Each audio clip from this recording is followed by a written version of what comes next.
পৃথিবীর মাঝে জেগে ওঠা এক পবিত্র শুভ্র পরিপূর্ণ নারী। নরওয়েজিয়ান নাট্যকার হেনরিক ইবসেনের কালজয়ী নাটক হোয়েন উই ডেড অ্যাওয়েকেন। এবার নাটকটি মঞ্চায়ন হলো রাজধানী ঢাকার শিল্পকলা একাডেমিতে। তরুণ নাট্যদল অ্যাক্টোমেনিয়া নাটকটি ভিন্নভাবে নিয়ে আসে মঞ্চে। এটি তাদের তৃতীয় প্রযোজনা। ২৭ জানুয়ারি ছিল হোয়েন উই ডেড অ্যাওয়েকেন নাটকের উদ্বোধনী মঞ্চায়ন। আয়োজনের প্রধান অতিথি হিসেবে উপস্থিত ছিলেন বাংলাদেশে নিযুক্ত নরওয়েজিয়ান রাষ্ট্রদূত হ্যাকন আরাল্ড গুলব্রান্ডসেন।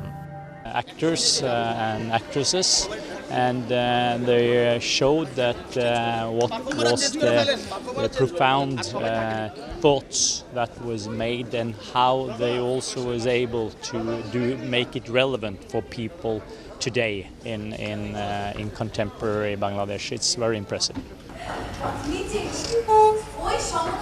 ইলেকট্রা রেফ্রিজারেটর, খাবার তাজা তো জীবন তাজা। ইলেকট্রা, ফ্রিজের রাজা। নাটকটি বাংলায় ভাষান্তর করেছেন শহীদুল মামুন, নির্দেশনা দিয়েছেন নওরিন সাজ্জাদ। ২০২৩ সালে যাত্রা শুরু করা অ্যাক্টোমেনিয়া চেষ্টা করছে শুরু থেকেই দর্শকদের ভিন্নধর্মী নাট্যচর্চার সঙ্গে পরিচয় করিয়ে দিতে। তারই ধারাবাহিকতায় এই উদ্যোগ। থিয়েটার তো সবাই মিলে হয়, একা একা হয় না। তো এত রিহার্সেল, এত পরিশ্রম, এত মানুষের সময়, সব কিছু যখন দর্শক বলে যে ভালো হয়েছে, তখন মনে হয় যে না, আসলে কাজটা করতে পেরেছি।